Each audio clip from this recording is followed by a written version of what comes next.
Welcome, everyone, to another edition of Frank's Amazing Podcast. I'm your host, Frank Gino. The New York Mets wrapped up another three-game weekend set against the Pittsburgh Pirates. The winning streak is over, but the New York Mets do end up winning another series after losing the first game 8-4. They bounced back with a come from behind win 7-5 and then win the finale on Sunday 13-2. When you look at the scores, you have a loss, you have some wins, a come from behind win, a blowout win. A lot of different things happened. There were goods and bads in this series, and I'll get to all of that. But first of all, let's do it in chronological order. Going into this game, I was saying after the White Sox podcast, okay, luckily the Mets get to play the Pirates again because of how bad they have been since the second half. Worst team in baseball in the second half. And the Mets completely pounded on them last week and is one of the main reasons why they went on the quote-unquote big run. And as of right now, they really are getting into that wild card race because of not only the success that they had this weekend, but the luck they had and all of their competition losing in interleague play and to division leaders, because the Mets' main focus and only focus is the wild card. So they're not worried about the Cubs or the Dodgers or the Braves. They're more concerned about the Phillies, about the Giants, about the Brewers, and all those teams losing on Sunday helped the Mets gain a little bit of ground. But I said for the Friday game that I expected pretty good things, honestly, because Steven Matz pitched just so phenomenal his last start, which was also against Pittsburgh. I said to myself, with as bad as Pittsburgh is, I imagine that Matz is going to do better. And, spoiler alert, with this whole idea of the two Long Island pitchers, Matz and Stroman, the rivals, but also best friends, all these different storylines between the two, both being from Long Island, that maybe they were going to compete against each other, maybe motivate the other to pitch a little better. And them going back-to-back, Matz on Friday, Stroman on Saturday, it was going to be pretty exciting to see as a native New Yorker, as a native Long Islander, what have you. But unfortunately, we saw the real Steven Matz, and that's the guy who you think is this good pitcher. All of a sudden, he blows up and he can't get out of it. And that was really frustrating because the Mets, they got off to a quick start. Before you knew it, they get a run in the first inning, and Matz has the ball. It's 3-0, and you're like, okay, Matz is pitching good again first few innings. You're like, all right, he's going to have another good start. Mets are going to continue this win streak. Then all of a sudden, the Pirates start putting together hit after hit, and they put up a 5 spot, and the Mets are behind, and Steven Matz is not able to get out of the inning. And that's a major problem because we know that the Mets' biggest weakness is the bullpen. And because Matz could not get out of that fourth inning, he did not pitch 4 innings. He only went 3 2/3 innings, meaning that the bullpen had to do the rest of the game. And that really messes things up for the following days because you have to hope that Marcus Stroman goes deep into the game. You have to hope that Noah Syndergaard goes deep into the game on Sunday. Another spoiler, but Stroman did not go deep into Saturday's game, and you have the Mets really managing a very tight window here when you have a taxed out bullpen from Friday. The Mets were fortunate enough that Robert Gsellman put together a really good outing of 2 1/3 innings, not giving up any runs. And that's the thing with Gsellman. To me, I feel like his most notable outings are these long relief outings. The outing he had against St. Louis where the Mets lost, but he threw 3 scoreless innings. That was a game where Mickey Callaway got ejected and Jim Riggleman took over. He also had the game that Edwin Diaz blew, and he had to throw 2 innings against the White Sox within the last week. And this outing, it didn't matter because obviously the Mets still lost, but in the long run, it will matter because it did not mean that Seth Lugo had to come to the game or that you had to get extra pitches out of a Justin Wilson or a Luis Avilan, who both have been pretty okay in the month of July, and they have helped the Mets stay hot and with the win streak and all that, not blowing the game, because that's what kept the Mets from ever really being in the wild card race. All the games that they let slip away due to the pen. And then Tyler Bachelor, he puts the game out of reach, giving up 3 runs in his 1 inning of work, and Familia throws a scoreless inning. And to me, this game was just really concerning because I thought that Steven Matz maybe had bounced back, had turned the corner, and was finally himself again. Because I'll tell you what, I know after watching Sunday and the past couple starts from Wheeler that both Wheeler and Syndergaard have finally turned it on. They have figured it out, and they are the good pitchers that they're capable of, and I have a feeling that they're going to finish the season strong. Both of them, especially Syndergaard. And, real quick, an aside to continue with them, I think that this trade deadline was a big deal. Whether you want to admit it or not, these are human beings that are on the mound and in the batter's box and what have you. And I just think that all this speculation every day, all day about will the Mets trade Zach Wheeler? Will the Mets trade Noah Syndergaard? Are these guys worth it? What type of trade value do they have? Contract extensions, qualifying offer, compensation draft picks, all these other different things that go on with the business of baseball and what goes on with the mound. I think that just having the security that the team that you have been on, pretty much your whole career, even though neither one of them were drafted, both came over in trades, but they've grown up in the Mets farm system. They've been Mets in their major league careers. And all of a sudden, the team wants to get rid of you, and it kind of could mess with your psyche a little bit, and you feel like a lot of pressure. You're like, I have to do good to impress the other teams. Or for Wheeler, it's his contract year, and for Syndergaard to show that he is this pitcher that a lot of people have raved about. We've always talked about being Thor and this guy who has Cy Young caliber stuff, but has never been able to put it all together due to inconsistencies and injuries. But ever since the trade deadline has passed, these guys finally look like the starters they're supposed to be, going deep into games. They're not giving up a lot of runs or any runs at all. I mean, think about the way Syndergaard and Wheeler pitched. I know Syndergaard gave up the one run late in the Sunday game, but still, I mean, these performances are significantly better than they were before. And I think it is extremely, extremely important to be aware that the teams the Mets beat on this run, the Pirates, the White Sox, the Pirates again, very, very weak teams that have allowed the Mets to get back in it. And it's about time that the Mets capitalized on this opportunity of a weak stretch of games, because I talked about in the last podcast, but there have been very winnable games like teams against the Marlins when the Mets play them and they ended up losing. So you want to say, the Mets are finally getting back in it, but they're not beating any good teams. The problem is that, a couple of months ago, they weren't beating anybody. So as long as they're getting wins, it doesn't matter who it's against. And as long as their competition continues to lose, they could kind of get back in the wild card race by default. They're obviously going to have to win the head-to-head matchups, particularly in the division. They're going to get cracks at the Phillies, and they're going to get a crack at the Nationals this weekend, and they have got to capitalize off that. But for Matz, we just see the good and bad about him. We see the first 3 innings, scoreless, striking guys out. You're thinking, all right, he's going to have a nice outing again. But that 4th inning where he blows it, and the thing about Matz is that once he gives up a couple runs, like the guy checks out. He loses his mental makeup. He has a mental breakdown, and he can't get out of it. Someone like Zach Wheeler will give up his 3 innings or 4 innings, maybe even all in the same inning. And that could be in the 3rd inning or 4th inning. But the thing that Wheeler does really well is that he's able to bounce back, get through that inning, and then give you a few more innings. So that with Zach Wheeler, he'll give up 3 runs or 4 runs, but he'll do it over 6 innings. Not like Matz, who will give up 5 runs and can't get out of the 4th inning. So again, with the bullpen being as bad as it's been, it is so important that even if you don't have your best stuff, even if you have a bad inning, you have to find a way to snap out of it, just get through it, and still give the team innings. To get back to Noah Syndergaard, a really nice stat, 5 straight starts of at least 7 innings. That is huge because, again, less innings for the bullpen, more opportunities to win. The Mets have been winning more. They had a really good month of July,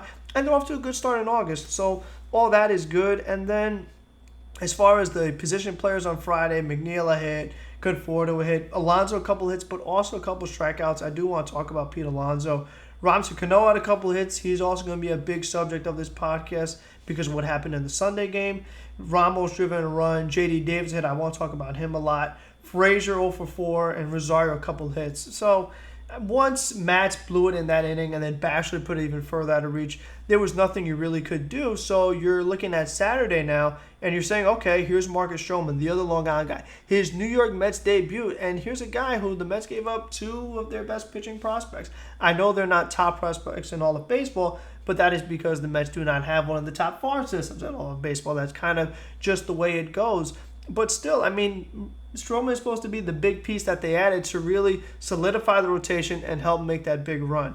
And for Stroman, right away, you could tell that he was not on his game. And with Stroman, he couldn't even throw a strike. And I got to tell you, I was extremely disappointed. And you want to give me excuses, he was really nervous, and he was really amped up, and he was so excited because he loves New York so much, and it's his first start. And you know what? The whole thing about being excited for New York, I think it's a bunch of trash, to be honest with you, because Stroman could post the baby picture of him in the Mets jacket and what have you, but the report of him going crazy in the clubhouse when he first announced that he got traded to the Mets.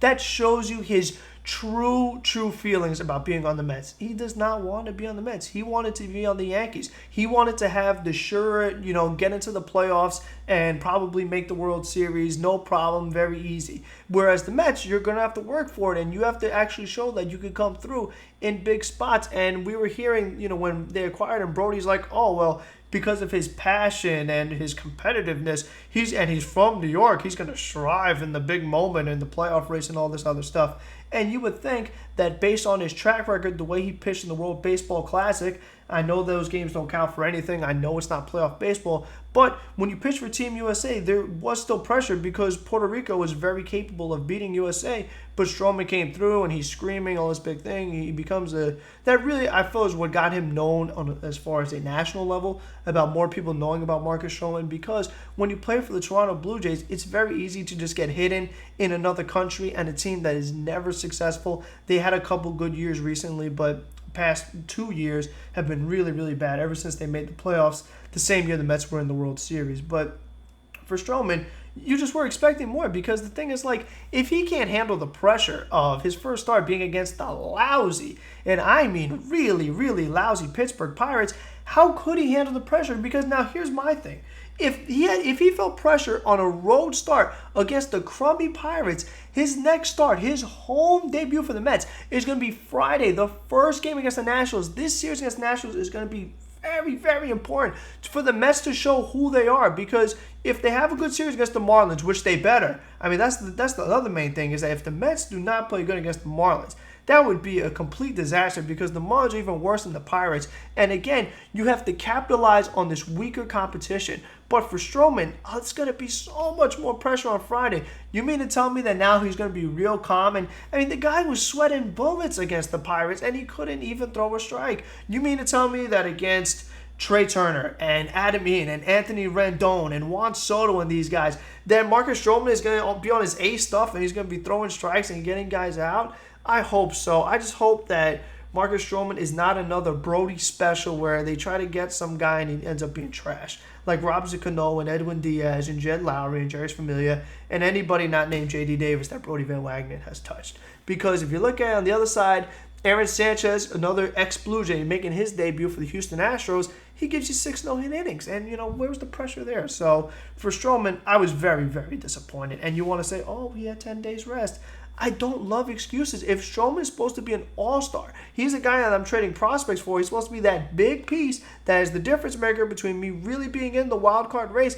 I need more out of him, and they got him because he's supposed to be able to handle pressure. And it boggles my mind. That's why I keep repeating it. That if you can't handle the pressure against the Pirates, how could you handle the pressure against the division? What happens when you play Atlanta and Philadelphia and St. Louis and the Cubs? I mean, I don't know. You don't want to overreact to one start, but I will say that off the bat, I am concerned because he just did not look good. I'm telling you, he was sweating and couldn't get a strike over. But all in all, he finishes with 4 1/3 innings of 7 hits, 3 runs, couple walks, 92 pitches. So again, taxing the bullpen because Stroman did not go deep into this game. And you have Avilan who comes in and hits a batter for the guy to score. So great job there. Then the immortal Jacob Rain comes in, throw inning and a third, and writes the injured list. He goes with, elbow soreness or inflammation, shoulder inflammation.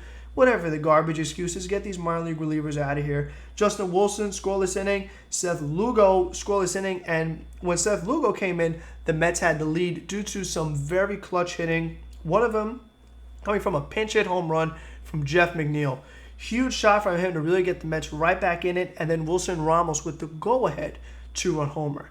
Now, couple interesting things here. Number one, Jeff McNeil getting another day off. Now, listen, Jeff McNeil is my favorite player on the team. No surprise there. I talk about him all the time. I read about him all the time.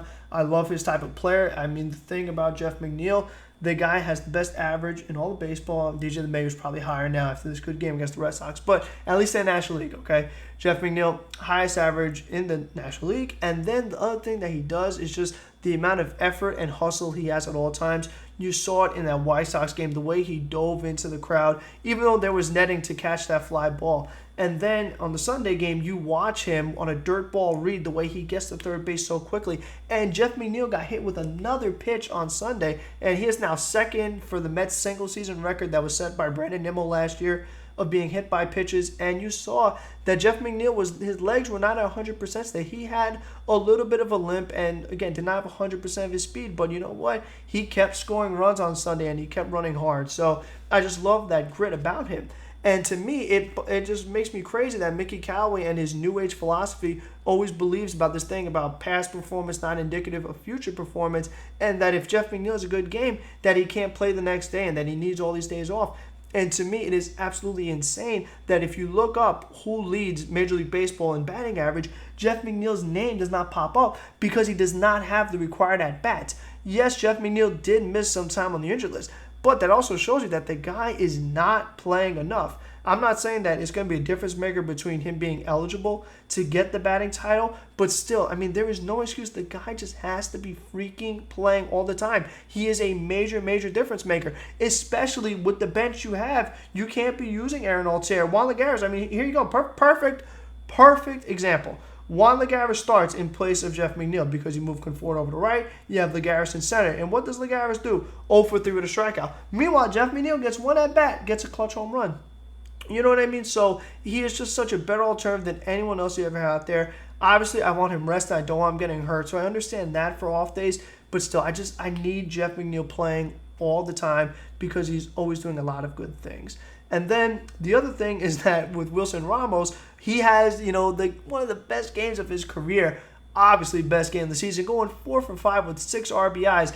And it was so funny because I knew that he wasn't going to play Sunday regardless because of Noah Syndergaard and Tomas Nido, the catching schedule. Ramos was due for a day off. But still, I just feel like even if Syndergaard wasn't pitching or if Ramos wasn't due for a day off as far as just the way the schedule is based, I just know that because Ramos had this amazing game that he wasn't going to play the next day because, again, it's just so typical Mickey Callaway new age. Like, if you have a great game, there's no way you're allowed to play tomorrow because you can't do it again. Doesn't believe in hot streaks, doesn't believe in cold streaks. That's why Robbie Cano could go 0 for 21, but he could still bat third or fourth because of Mickey Callaway's superstitions.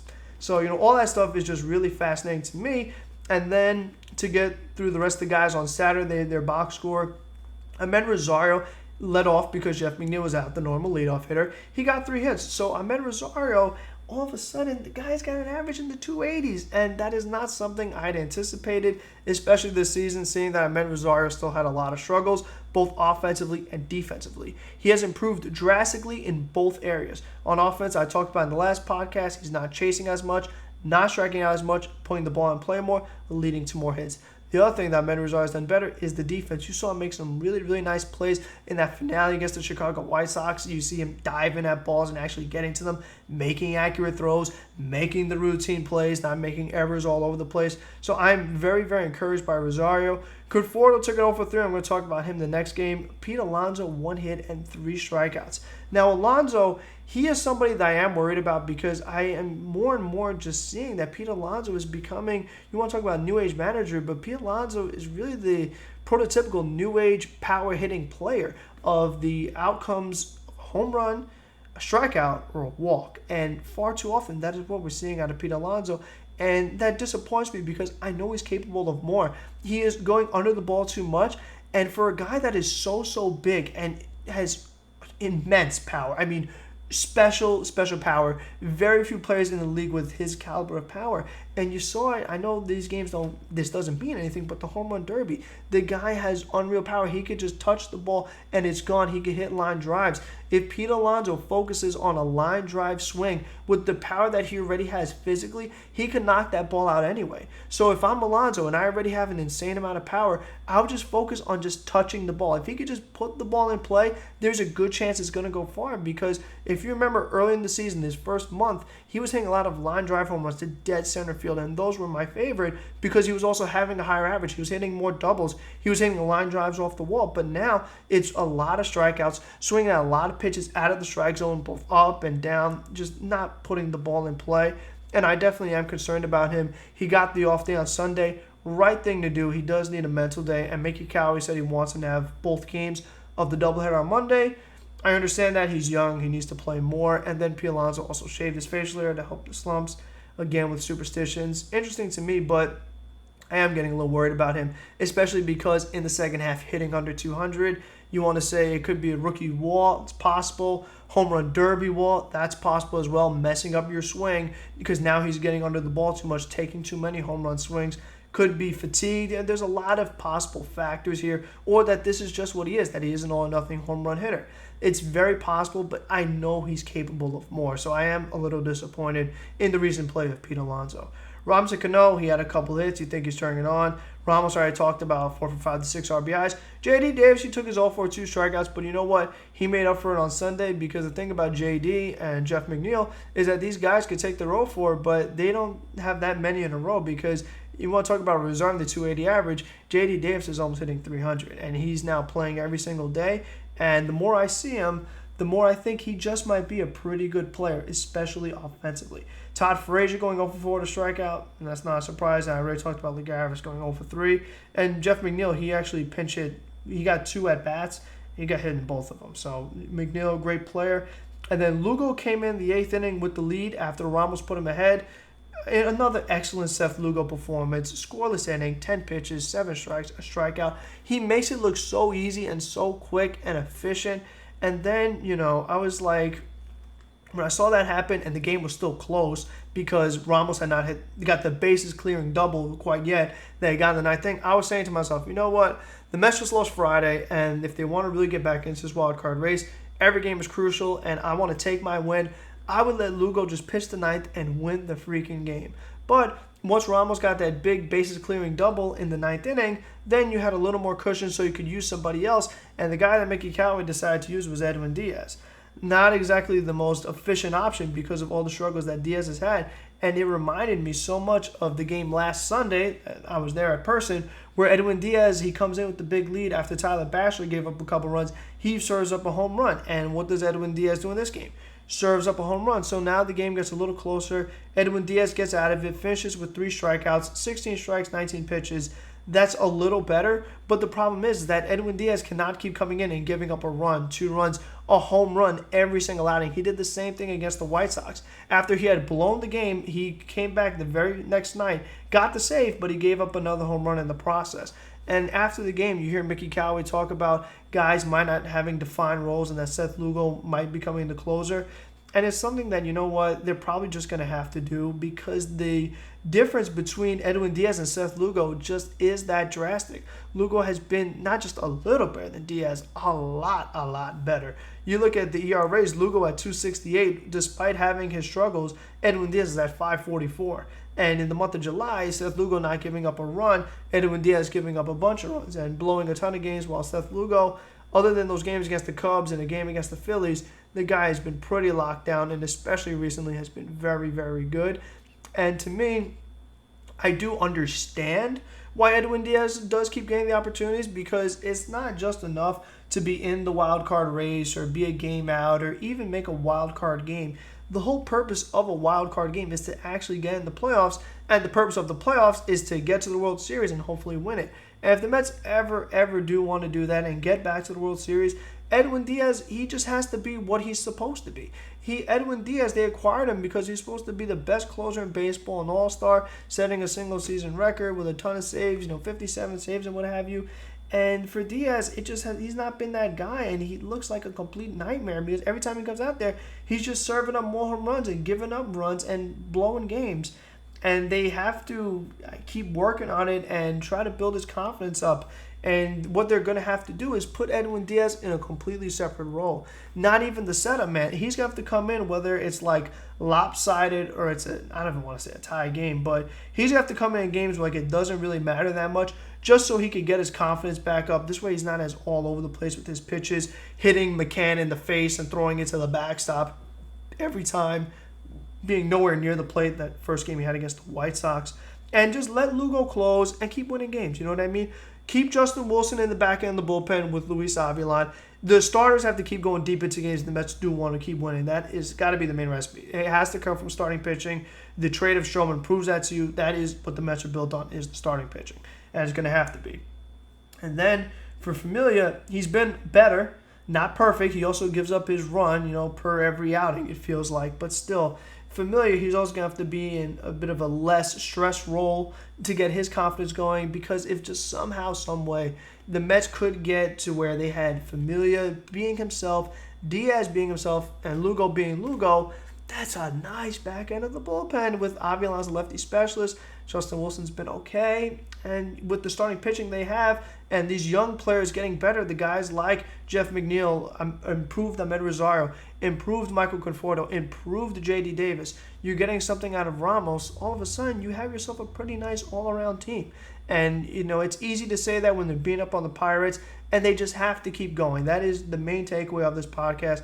You beat the Pirates, nice, but don't let up. You can't let up. Because of the hole that you put yourself in the past couple months, you have got to just keep going and keep winning, take no prisoners, beat up everybody. I mean, that has to be the mentality that the New York Mets are going to have. And they definitely gave the Pirates a pounding on Sunday with the 13 runs.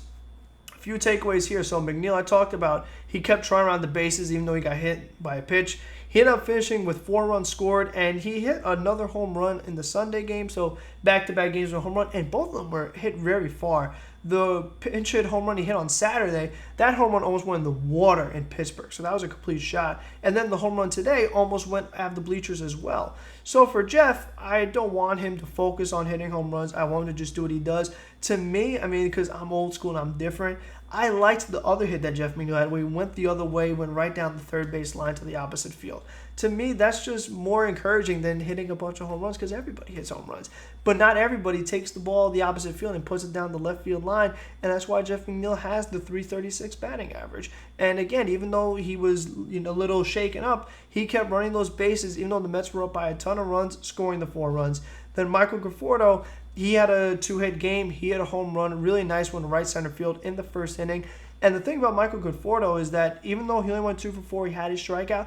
To me, I think he had an excellent game, because one of Conforto's outs, the one that wasn't a strikeout, was a fly out to deep left center field, which was hit to the wall, and it was a line drive.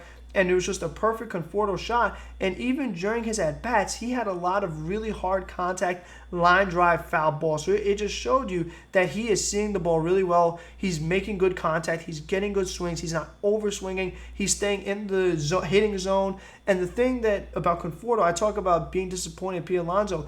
I've been extremely hard on Michael Conforto. I've been the biggest Conforto hater because, similar to Alonso, I know he is capable of more. A lot of people like Michael Conforto a lot. And the reason why is because they like home run hitters. It's the same thing with Alonso. People, they just go crazy over the home run ball. And if you're a guy who hits a lot of home runs, Conforto hit his 22nd of the season today, they'll just think that no matter what you do, even if you strike out a lot or you take a big hole for you hit a double plays, it doesn't matter because you're a home run hitter. But for me, I know that Michael Conforto is capable of batting higher than a 250 average. I don't care about the home runs. I know that Conforto is talented enough to where if they throw the ball inside, he could pull it to right field. And if they throw it outside, he could take it to left field. I really liked the home run last Sunday against the Pirates in the first inning where Conforto took it to the opposite field. I thought that was a really nice shot. And I was sitting third base side. I had a perfect view of it. And I said, that looked beautiful as I watched it go across the sky. But for me, I'm just glad that he's turning it on. He definitely looks a lot better than he did earlier. And again, for him and Rosario to show this amount of improvement, that's a pretty big difference maker between the Mets winning and losing games, because the starting pitching is doing well, and it's doing so well that you don't need as much bullpen, so the bullpen isn't allowed to be as bad because they're not getting the same amount of opportunities. But now that you're getting a little more offense from these other pieces, it just makes the team look a lot better. And then with Pete Alonso sitting and injuries and what have you, Todd Frazier was batting third, and that made me want to throw up when I saw that because I'm obviously not a big Todd Frazier fan. And, of course, he is the all-or-nothing. Todd Frazier had 3 hits. Yes, he had 3 RBIs. True. But he also had 2 strikeouts. And even after a 3-hit game, his average is 246 because he had just taken a couple of offers. And the thing about Todd Frazier, the hits that he had today, they just weren't very good. They were little shots that got behind the shortstop because the infield may have been playing in, or they were sneaking through holes. Because the thing is that these pitches were out of the strike zone. Todd Frazier is flinging his bat out there and is lucky that he was even getting singles, because his first at bat, he struck out with a runner on base, and he's just like, he looks, and you can see the ball going right under his bat. Meanwhile, everyone else in that inning did well. So for me, Todd Frazier should not be batting third by any means, no matter who is getting the day off, or if it's righty, lefty, whatever the case is. But you know what? Because the bench is so bad, they didn't make any moves to address it. They have no choice but to have Todd Frazier play every day until they get some help elsewhere. Now, the big story of Sunday's game, Robinson Cano. He went 3 for 3, and he only had 3 at-bats because in that third at-bat, he was running for a double, pulls up short, has a hamstring strain, and was taken out of the game, and we're not going to see him for a few weeks. I know the Mets have not officially announced Robinson Cano to the injured list just yet because they still want to get an MRI, but no matter how you try to do the testing or whatever you want to say, an injured hamstring is an injured hamstring. And the thing is that Cano had already injured his left hamstring earlier in the year where he missed a few weeks. So you know he's going to be out. And now the New York Mets are going to have to make some type of move with the lineup because Cano plays every single day. Whether good or bad, that's the way the Mets have done it this year. And the other thing, good or bad, is that they've had Cano batting third or fourth. In today's game, he was batting fourth. So the Mets are really going to have to fix the middle of their order.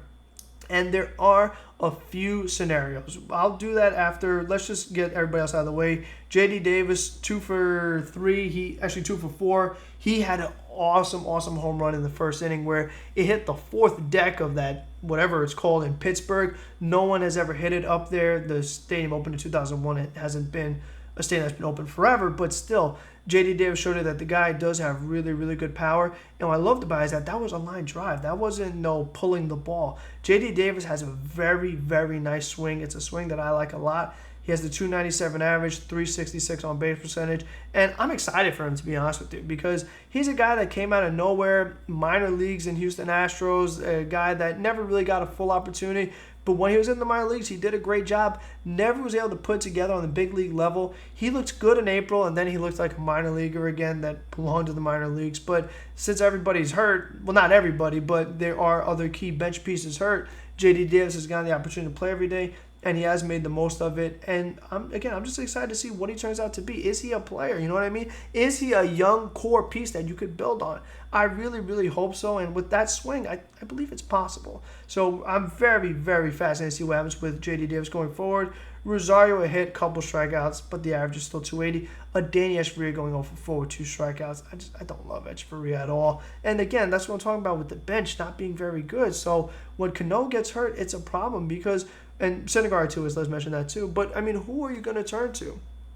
The thing that looks pretty obvious based off the reports is that the Mets pulled Luis Guillorme out of his minor league game because Guillorme, out of all the minor league infielders, has spent the most time on the major league roster, has not played very much. I mean, there was a long stretch where Guillorme was on the team and didn't even go on the field or bat a single time.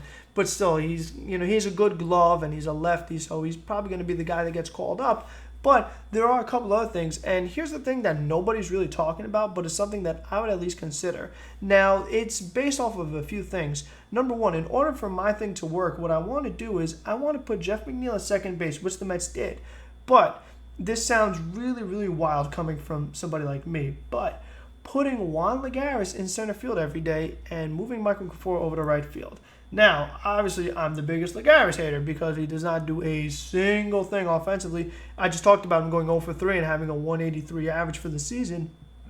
But the guy is actually a center fielder and is going to play center field because the Mets have just about every single person that isn't named Frazier, Rosario, or Cano. They're in the wrong spot, and even some of the spots that the guys are in, they're not very good at them. So for me, you would solve a few things. You would get Jeff McNeil out of right field and put him at second base where he belongs. You would get Conforto out of center field where he doesn't belong, put him in right field where he's much better, and you would have an actual center fielder in Juan Lagares.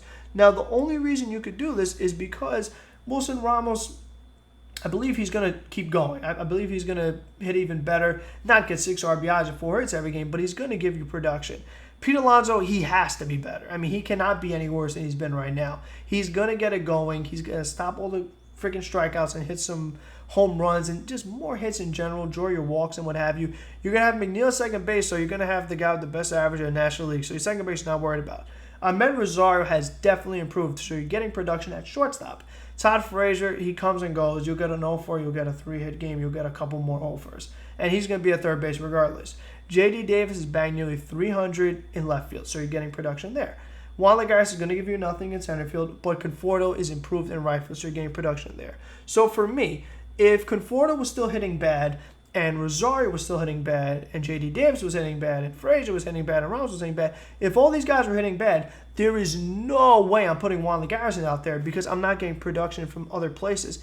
I just feel that the combination of Ramos, Alonso, McNeil, Rosario, Frazier, Davis, and Conforto will give me enough offense to the point where I can actually play Juan Lagares and have some defense. Not the worst thing to have because we know besides the bullpen, the Mets' other biggest problem is the defense. And I just feel that you could solve it a few different ways by putting a couple more guys in the right position just by making that one move. Some things that I've seen that Met fans want to see, and I wouldn't mind seeing it as well, is that Asdrubal Cabrera, I talked about him, being designated for assignment, but he has now been outright released by the Texas Rangers, so he is out there for the taking. And Asdrubal Cabrera is someone that I'm a big fan of because of the success they had, the New York Mets, and not only the success he had, but the way he did it. To me, the main thing about Asdrubal Cabrera, there's two things actually. Number one, he spent 3 years on the New York Mets, and he played 3 different positions, and he played them to the best of his ability. When the Mets first got him, he was a shortstop, he became a second baseman, and then he was a third baseman. And the other thing about Asdrubal Cabrera, the last time the Mets were in a wild card race and actually got a wild card berth, Asdrubal Cabrera was a major part of that in 2016. He messed up his knee early in the season on a play-at-home plate, and he was out for a little bit, and he was playing on one knee for the rest of the year, but he ended up having a terrific year, especially power-wise, and he hit that really clutch home run against the Philadelphia Phillies that really got the Mets to get that wild card spot, and he threw the bat up with 2 hands, and it's really one of the more iconic home runs in Mets history. And Asdrubal Cabrera, he just always gave production, even if he was never 100% with the Mets. He always had his leg injuries or what have you, but he still tried his best, he still did well, and he loved the team. And it just stood out to me that during the offseason, when he was asked about the Mets and what have you, he was like, listen, I would have returned, but they didn't want me. Now, Asdrubal Cabrera has not had the greatest of years with Texas. His average is only in the 230s, and I just believe that if he came back to New York, where he did well, where he likes it, and being in a postseason race a little bit, maybe if the Mets keep winning, he'll be more motivated to play even better, and he might be able to turn it on again like he did in the 2016 wildcard run. He still has 12 home runs, so the power is still there. And the main thing is that Asdrubal Cabrera is automatically better than any other alternative. He's better than Luis Guillorme. He's better than Aaron Altair. He's better than Juan Lagares, Tomas Nido, Adeiny Echeverria, Ruben Tejada, Dilson Herrera. Take your pick. Asdrubal Cabrera is better than all of them. So you need the bench to be upgraded regardless. And now you have a spot for him right there at second base. See what happens. And the thing is that because he was outright released, it's not going to cost you anything. It's going to be an extremely cheap deal that he's going to accept. And just see what happens because it's automatically better than what you have on the bench. And again, you need somebody in that infield because as bad as Altair is and as bad as Lagares is, they can't even play second base. They're outfielders. And same with Tomas Nido. So that's something that the Mets really should do. Unfortunately, they're not going to. And then the other thing, I mentioned those guys, Ruben Tejada, Dilson Herrera. That seems like another logical option. It's not who I want to see because I don't believe neither one of those guys. Even though Ruben Tejada has hit over 300 in the minor leagues, it is the minor leagues, and he is someone that we've seen on the major league level as a member of the New York Mets. Ruben Tejada cannot hit. He is a little guy that cannot do anything. The same thing with Dilson Herrera, a little guy who cannot do anything. So I don't want either one of them. Wouldn't surprise me if we saw them, but most likely, and I know it's going to be Luis Guillorme. But the other thing that the Mets need to do, one thing that they did do first is that they claimed Donnie Hart from the Milwaukee Brewers. Made his debut today, scoreless inning, 9 pitches, 7 strikes, a lefty, against the crummy Pirates, up by 13 runs, 12 runs to be exact. So not exactly the biggest takeaway for him. Maybe he'll be okay. I doubt it because that's the way Mets relievers go. But the Mets do need more bullpen arms. That is like a complete obvious one. And to me, 2 guys are available right now. Brad Brock, the Cubs let him go, and Brock, he's definitely had his struggles this year, but he's been an all-star before. Someone the Mets almost acquired when he was with the Baltimore Orioles in a swap for Jay Bruce. That trade didn't go through, but the thing is with Brad Brock is that he's a better alternative than Tyler Bachelor, because Bachelor, I don't want to see him ever again because they try to use the excuse, oh, he was sick, now he got his weight back, and he's got this velocity. It doesn't matter. Tyler Bachelor comes in and gives up 3 runs against the Pittsburgh Pirates. So again, like with Stroman, if you can't beat the Pirates, what happens when you face the Phillies and you're going to be facing Rhys Hoskins and JT Realmuto and Bryce Harper and Gene Segura and these guys? He's going to get lit up. So there's no point in having Tyler Bachelor out there. And if you bring in Brad Brock, he could be awful. He could be even worse than Tyler Bachelor. But you have got to try. And the other guy that's out there is Cody Allen. Cody Allen also has had a bunch of struggles. That's why he's available. But Cody Allen at his best, it was when he was the closer of the Cleveland Indians. The pitching coach at the time, Mickey Callaway, the current New York Mets manager. So Mickey Callaway has experience with Cody Allen. Maybe he'll be able to tweak some things to make him a little better. And he could be a disaster too. But I just know that the Mets bullpen is not good enough to win any type of postseason series. And it could be the difference maker between them even getting the wild card. Because it's going to be just extremely fascinating when they do play these better teams, because they're not going to play the Pirates anymore. And after they face the Marlins, it's going to pick up. The competition is going to be much tougher. And I know that Jacob Brame and, again, Tyler Bachelor, these guys are not made for it. You have got to try other guys. The answers are not within. You have to go outside of the organization, bring in Brock, bring in Cody. If they're both terrible, you know what? At least you tried, and you're going to have to try. You got to keep going if you want to continue to be in that wild card race. And for me, this Monday doubleheader against the Miami Marlins, it's actually pretty big to me, and I've been just thinking about it all day, because to me, it's like the Mets have a golden opportunity right here. Right now, they are 3 games out of it, and I talked about it, but all the other teams that are in the race with them, just about every single one of them lost. And for me, it's like the Mets have this opportunity where they could be right there, because the way it is right now, they're 3 games back, and the Giants and Diamondbacks are 2.5 games back. So by tomorrow, the Mets could jump both of them, and the Brewers are 2 games back. They could jump them too. So all of a sudden, all the Mets would be behind is the Cardinals, the Nationals, and the Phillies. Nationals and Phillies, they're going to have the head-to-head matchups. They have the Nationals this weekend. So they have, if they win those head-to-head matchups, they jump them. And the Cardinals, I mean, there's only 2 wild card spots, so that's it. That's all you need to do. You just need to jump.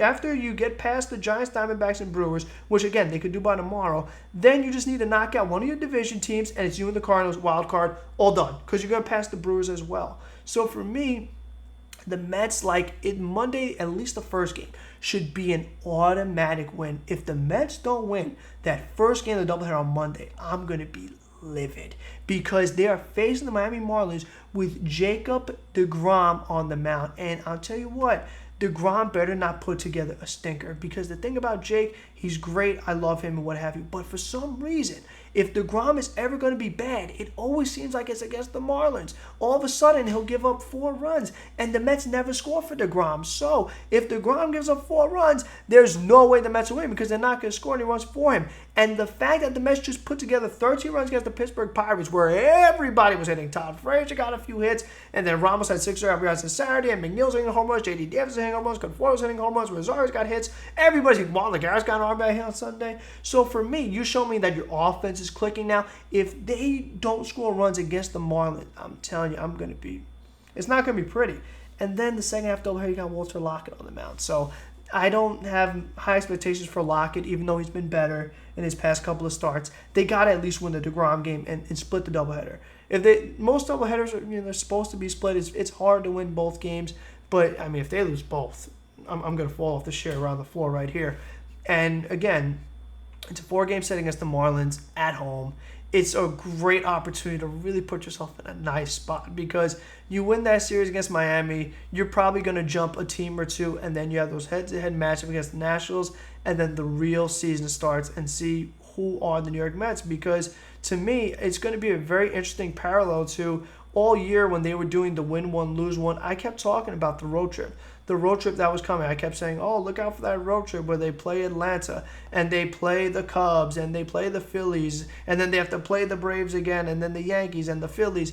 And that was, home away, and that was the end of June going into early July. And the Mets blew it there. They lost a ton of games. They got swept by the Phillies. They blew the games against the Cubs by the bullpen, and that's what knocked them out for the season, so it seemed. But after that, then they had this good streak where they beat the Twins and they beat the Padres and the Pirates twice and the White Sox. So now, after the Marlins series, they're going to have the Nationals, then the Braves, then they play the Royals. That's an easy one. But then the Indians, who are hot. Then you got the Braves, the Cubs, the Phillies, the Nationals, the Phillies. So then you're going to have that big competition again. Or are you going to have the same thing happen where you blow all those games and you don't beat those good teams? So for the Mets, they're lucky that they have a second chance to fix the mistakes that they made in the first half. Hopefully it turns out better, and hopefully you enjoyed this podcast. I will see you after that Marlins series. Have a good one, everybody.